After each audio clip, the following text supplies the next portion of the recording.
Now let's look at the next example problem, also from LeetCode. It's called Avoid Flood in the City. Here's a description. We have number of lakes. Initially, all the lakes are empty, and then every day there may be a rain, and the rain will happen over one of the lakes. And when rain happens over one of the lakes, that lake becomes full. And if the lake is already full when rain happens, then we have a flood. The goal is to avoid flood in any lake. So the input is an integer array describing raining situation. So for each element, if it's greater than 0, that means there will be rains on that day, and the lake that it rains over is given in the array element. If it equals 0, that means there's no rain. And when there's no rain, we can choose one lake and dry it. So one dry day, we can dry one lake. So this will help avoid the flood, because if the lake is already full and then next day it's going to rain, then we probably want to dry that lake. So we are asked to return an array describing the drying strategy. The array has the same length as the raining array. So if on that day it rains, then we cannot dry anything, so we should put -1 in the array. If there's no rain on that day, we should pick the one of the lake IDs and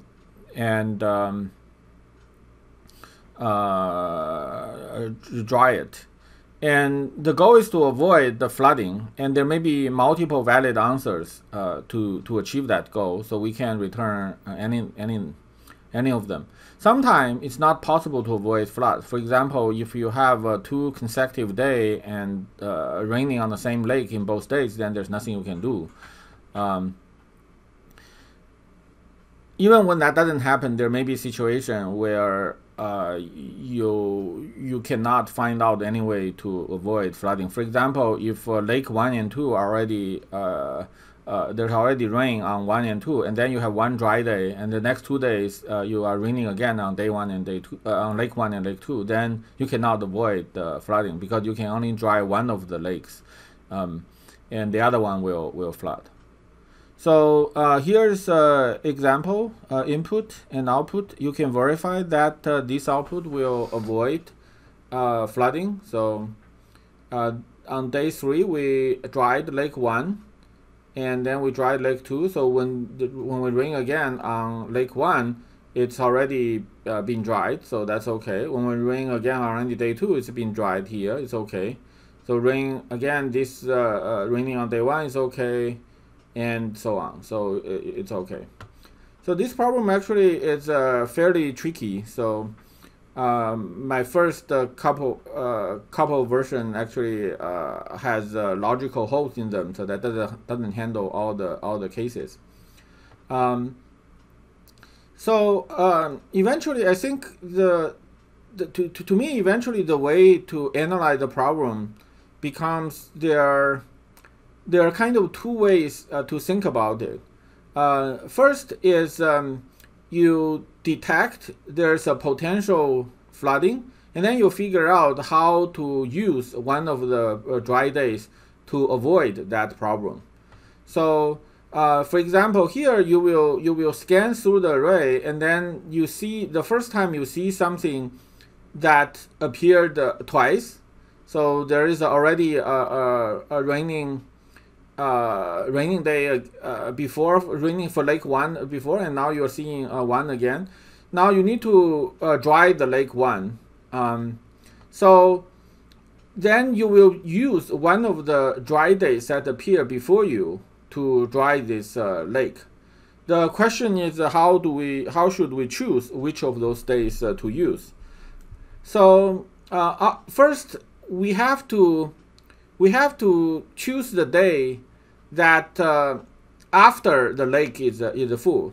So for example, if we look at this 2, then we cannot use this day. We can only use this day. It has to be after the previous raining on that lake.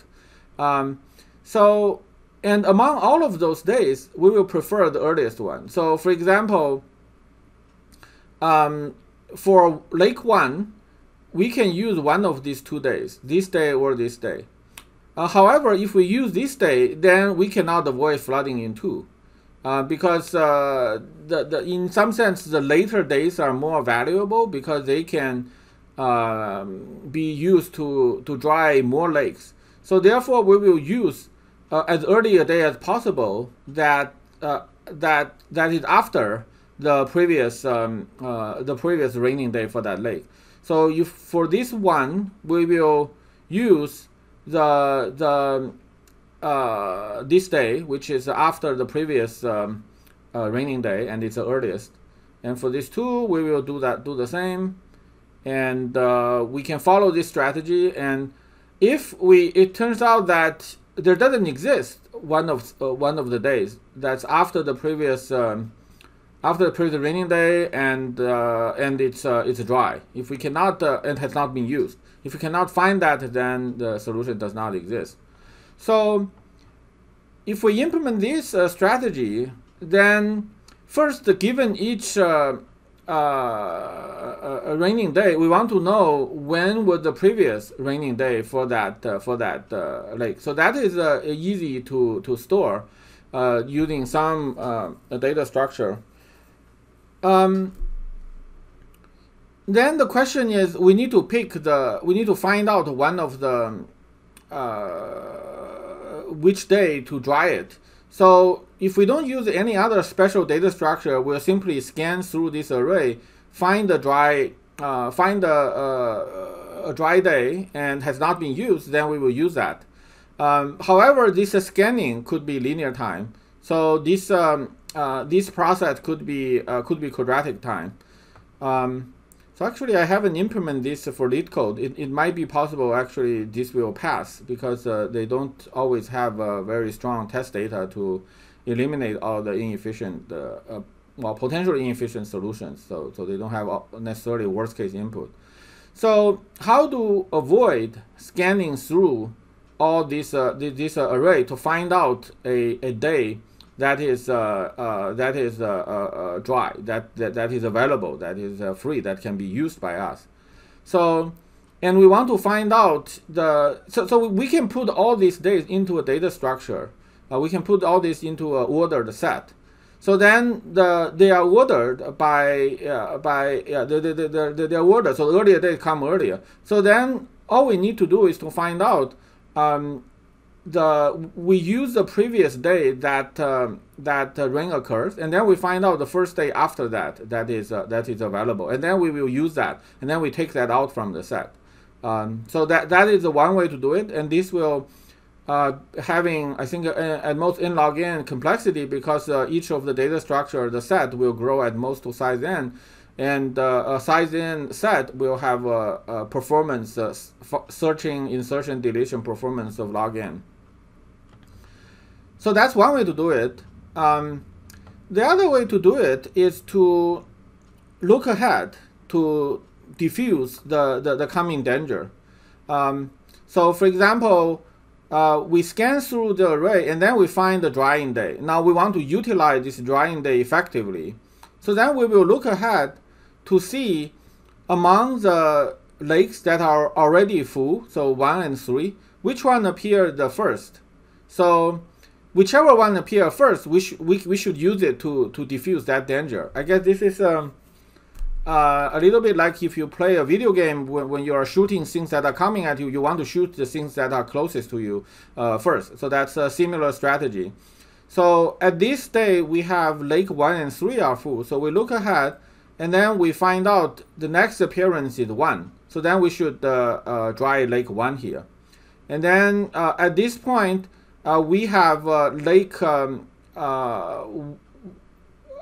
and 2 full, and then we look at the next one that appears is 2, so we should dry that lake.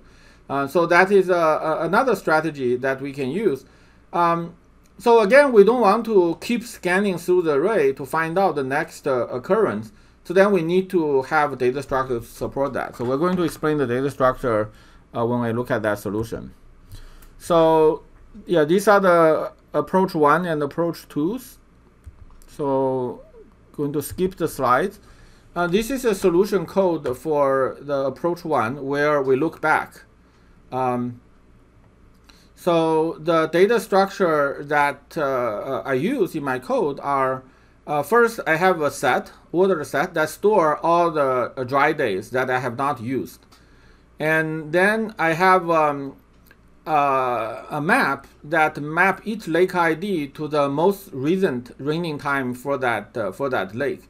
So this is needed because when I see a potential flooding situation, I need to know when is the previous raining time, and then I will use that time to decide. I need to find the dry day after that to avoid flooding. And this is just store the answer. So the loop, if it's a dry day, we actually do very little. Oh yeah, so here the answer array is initialized to value 1 because when we don't need to dry any lake particular, so we may have extra drying days. It doesn't matter which value we put in. So here I just put 1. So if we have no other lake, if nothing is is urgent, we'll simply dry lake 1 again and again. And drying a lake that's already dry is okay, just nothing happens. Okay, so if it doesn't rain, we simply insert that day into this set. So here we are using a set of integers.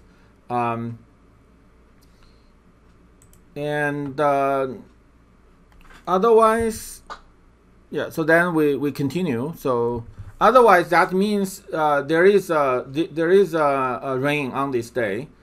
So that means on this day, we can't really do anything. So we put -1 here. And then we find whether there's a previous raining day for that,